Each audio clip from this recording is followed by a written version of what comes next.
y a une allergie qui se développe, hein, forcément. Hein, mais moi aussi, je boycotte. Ah ben, je boycotte, voilà, je boycotte, hein, exactement. Et pareil pour les États-Unis. Hein, si je peux trouver entre Amazon et Fnac, je prends Fnac. Hein.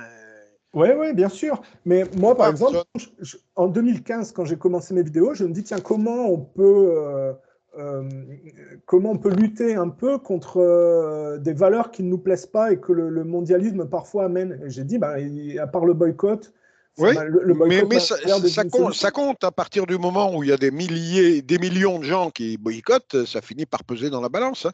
Alors, Donc le tout, c'est de ne pas être seul, hein, et il faut essayer de convaincre d'autres personnes de boycotter aussi. Mais enfin bon. alors, moi, à l'époque, j'appelais au boycott, toujours, hein, d'Amazon, de Facebook, Ah ouais, alors, de Netflix.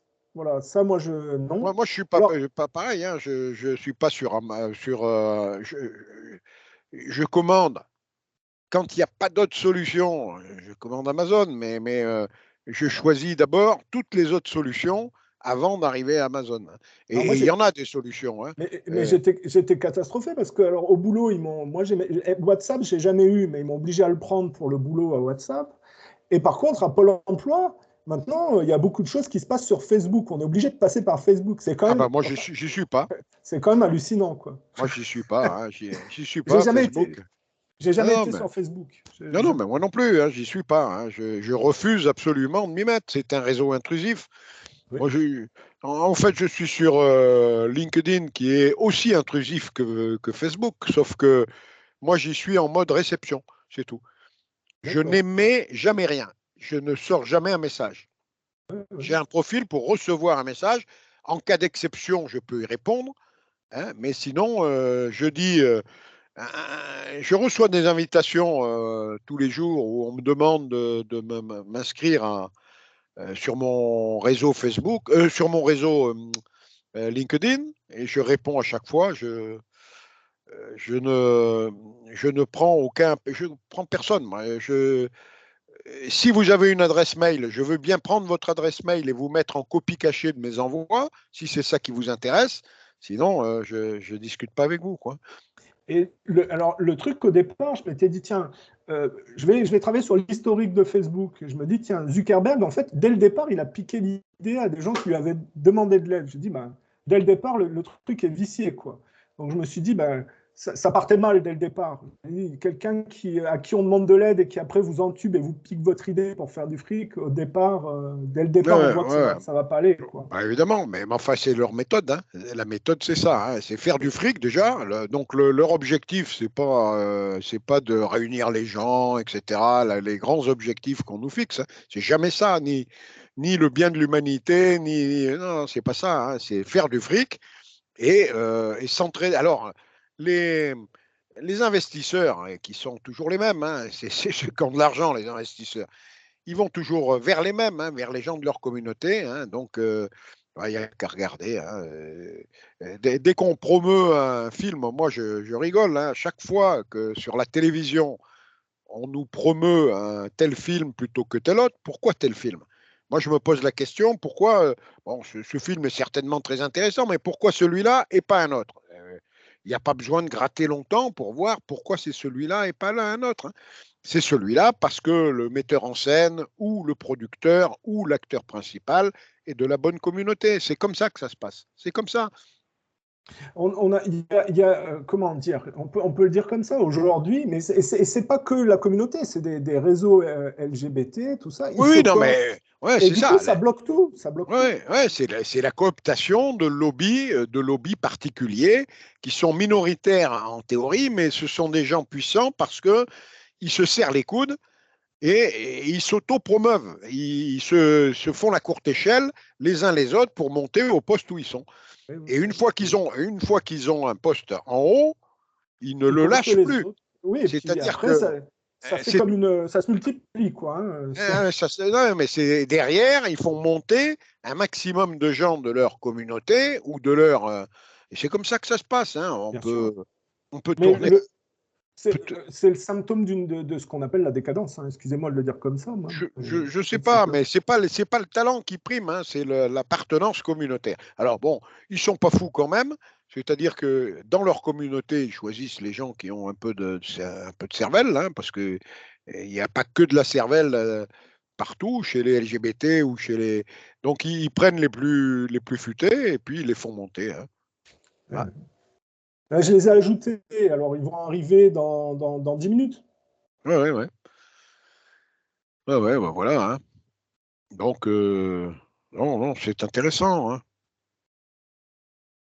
Mais ouais, moi, je pense que c'est quelque chose de récurrent au cours de l'histoire. Ce genre de choses, on le voit de manière récurrente au cours de l'histoire. Il y a une période de pourrissement, de décadence, de décadence, de décadence. Et moi, je trouve qu'on est quand même. Ça ressemble un peu à la République de Weimar, quelque part, si on analyse. Oui, oui, on est sur la pente. On n'est pas encore au fond du trou, mais on y va allègrement et on y va vite. Hein. On Ça y y va va vite. vite. Là, maintenant, ça s'accélère. Hein. Le système s'accélère. Alors, j'espère qu'on ne va pas passer par la casse-guerre, hein, parce que ça serait catastrophique pour tout le monde. Hein. Déjà que la pente qu'on a prise est déjà catastrophique. Si Mais en plus il faut ajouter la guerre à tout ça, alors là. il faut avoir aucun doute quand on entend des types comme Nathalie qui disent que on va au gouvernement mondial avec Israël au centre des impulsions, avec ou sans la guerre, ils iront jusqu'au bout. Hein. Il ne faut pas Oui, croire une seule seconde qu'ils sais, ils vont reculer. Hein. sauf que par les temps qui courent, bon, ils ont 200, il y a 2700 milliardaires dans le monde, il y en a 270 qui sont de la communauté en question, hein, parce que c'est pas moi qui le dis, hein, c'est Forbes.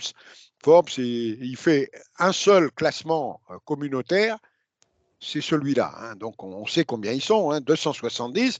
Ils ont donc quelque chose comme 1700 milliards de capital, on va dire, dans cette communauté-là. Hein, mais ces milliards, il y a beaucoup de ces milliards qui sont des milliards virtuels. Hein, c'est-à-dire qu'on est dans l'économie virtuelle aujourd'hui. Hein, aux États-Unis, ils impriment des billets, mais il n'y a rien derrière. Hein, donc le jour où tout le système économique va tomber à l'eau, là, il y aura des gens qui vont perdre dans la journée toute leur fortune ou tous leurs milliards. Hein. Vous savez, Mais vous le, regardez le, un gars comme Drahi, par exemple. Hein. Drahi, on le classe il est classé au classement Forbes des milliardaires. Quand vous regardez bien, il a surtout, il est milliardaire en dette. Il est endetté de beaucoup plus que ce qui. Donc, le système a quand même une certaine résistance parce que ça fait des années, par exemple, si vous suivez un peu Olivier Delamarche, ça fait des années qu'il intervenait pour dire oui, ça va s'effondrer, ça va s'effondrer. Mais en fait, collectivement, il y a comment dire, un phénomène de tampon parce que ça fait des années que ça doit s'effondrer, puis on voit que finalement, ça ne non, s'effondre mais pas. parce que c'est l'intérêt de personne que ça s'effondre brutalement. Donc, mais là, maintenant, le système est enclenché. Hein. C'est-à-dire que la dédollarisation est enclenchée. Donc maintenant, la pente, elle est vers le bas et on y va. On y va parce qu'il y a eu bascule du monde. Hein. Moi, je reviens toujours à ce que c'était les États-Unis et les milliardaires qui vont avec, hein, puisque une grande partie des milliardaires aussi sont US et ils ont la double nationalité, hein, ils sont juifs et US. Hein, donc il y en a un paquet de milliardaires juifs qui sont aux USA. Bon, aujourd'hui, euh, en 1945, les États-Unis, c'était la moitié du PIB mondial. À cette époque-là, être milliardaire, quand on était milliardaire aux États-Unis, c'était quelque chose de, aujourd'hui, les États-Unis, ils sont plus les maîtres du monde. Hein. Économiquement, ils ne font plus que 15%. Mais C'est-à-dire comme qu'ils sont on tombés de disait, 50 à 15. comme on Et disait l'autre fois, ouais. c'est là que c'est dangereux parce que c'est des mauvais perdants. Jamais ils accepteront de perdre, donc ils préféraient qu'il y ait une guerre. Ouais, Ils l'ont non. fait, pour Ouais, la Deuxième Guerre mondiale, oui. c'était ça. Hein. Sauf que pour faire la guerre, il faut être prêt. Et en ce moment, à la limite, ils ont été pris de court, c'est-à-dire qu'ils ont fait une erreur d'appréciation. Ils se sont mis dans l'affaire ukrainienne à corps perdu, ils se sont jetés là-dedans, et puis ils se sont gourés, ils se sont trompés. Vous faites pas partie de ceux qui pensent ils sont en train d'essayer d'épuiser le plus l'Europe et la Russie, et ils attendent le moment de montrer leur vrai jeu. Ah non, non, non, non, non, ils n'ont rien derrière. Moi, Ça, je connais bien cette armée, hein. Ils n'ont rien. Une armée, c'est d'abord fait par des hommes. Et les hommes en question, moi, je les connais, hein. Je les ai pratiqués pendant des années et des années. C'est pas ce qu'il y a de mieux aux USA, hein. Donc, comme c'est ce que vous disiez l'autre fois, mais ils ont quand même une tendance à tout miser sur les technologies. Ils oui, ont voilà, certainement mais développé des armes mais ils se trompent. extrêmement Ils se destructrices. trompent, hein. Moi, j'ai des exemples d'erreurs, où je les ai vus faire les erreurs dans les exercices. Et puis, ils ont ce qu'on appelle, ils ont mal été formés, ces gens-là. Et en particulier, les militaires sont très mal formés aux États-Unis. Et on les forme dans ce qu'on appelle le zéro défect philosophie. Pas de, pas de défaut, hein. Et donc, ils sont toujours, ils n'osent pas prendre de décision. Les décisions sont toujours très tardives et souvent trop tardives. Quand ils les prennent, ces mêmes décisions qui auraient été bonnes 1 heure ou 2 heures avant, quand ils les prennent sur le terrain, hein, c'est trop tard. Ils ont passé leur heure et la bonne décision il y a 2 heures, elle est devenue mauvaise 2 heures après. Parce que les rapports ont changé, la situation sur le terrain a changé. Moi, j'ai vu des spectacles affligeants, hein, attristants. Bon, c'est intéressant, hein. Il m'avait convoqué, enfin, il m'avait invité, je veux dire, hein, parce que j'avais fait un stage d'officier du Marine Corps, officiers généraux. Donc, les généraux US se réunissaient, du Marine Corps, se réunissaient pour être formés. Oui. Et le but à atteindre de cette formation, c'était de décider vite. Vite et juste. Décider vite et juste. Alors, il s'était posé la question, et il s'était dit quelle est la profession civile ou une autre profession dans laquelle il faut décider vite et juste. Et ils avaient trouvé, hein, c'était les brokers à la bourse de New York. D'accord. Donc, ils ont dit, ben, c'est simple, on va voir comment ils procèdent et comment on va aller à la bourse enfin, on va aller organiser un exercice pour les généraux, hein, à la bourse de New York. Et puis, donc, à la fermeture de la bourse, ils l'ont réouvert pour nous. Moi, j'étais avec 40 généraux américains, hein, du Marine Corps. Et ils ont essayé ils nous ont donné un portefeuille à chacun d'entre nous. Et ils nous ont dit, bon ben voilà, vous allez recevoir des nouvelles qui vont venir de partout, il va falloir que vous phosphoriez un peu, et le plus vite possible. Donc il faut réfléchir vite et décider vite. Et décider juste. Bon, au bout d'une heure de jeu, il y avait des gens qui étaient ruinés. La plupart des généraux américains étaient ruinés. Moi Ouais. je ne sais pas si... Salut Thierry, ça va? Bonjour. Bonsoir Thierry. Bonjour. Voilà. On est en train de discuter. Alors donc, vous ne faites pas partie de ceux qui pensent que les armes les nouvelles armes qu'ils ont mis en place peuvent faire pencher la balance. C'est-à-dire les armes de énergie dirigée, par exemple, les armes satellitaires. Oui, non, non, mais ça, d'abord, elles existent depuis un certain temps, hein. Là encore, qui a la supériorité, hein? Est-ce que c'est dans l'armement aujourd'hui? Moi, je dis que les Russes ont une avance technologique dans plusieurs secteurs qui est décisive, et en particulier sur les vecteurs les vecteurs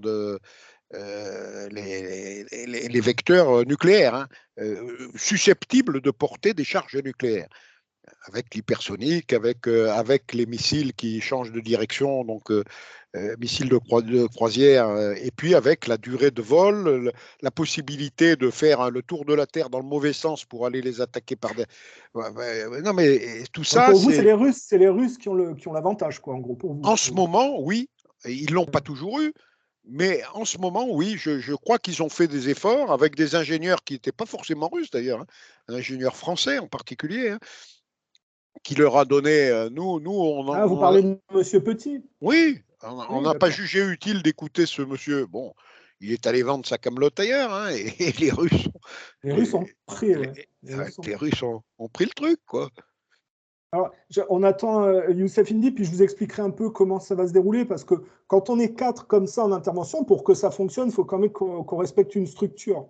Parce qu'évidemment, on va parler d'un sujet qui déchaîne les passions, Du coup, pour pas que ça s'éparpille, on va essayer quand même de faire les choses un peu comme un rouleau compresseur. Le but, hein, vraiment, c'est que les auditeurs comprennent la situation, parce que je vous avoue que pour le peu que j'ai regardé des médias, on a affaire à un capharnaüm assez obscène. Et pour moi, à mon avis, c'est illisible pour les gens qui essaient de comprendre quelque chose. Dans nos médias, on a quelque chose d'obscène, mais pas quand on lit. Moi, je lis mes médias alternatifs. Hein. Je lis Thierry Messant, je lis Youssef Oui, Indy, mais je lis. Non, mais je lis Caroline Galacteros, je lis tout un tas de gens. Je lis Jeffrey Sachs aux États-Unis, je lis Mersheimer. Et puis, avec tout ça, on y arrive. Salut, Youssef. Salut, Ça bonjour. va? hop, bonsoir. Bonsoir Thierry, bonsoir Ça va bien? Dominique. Ça va, enfin un peu fatigué, mais ça va, ça va.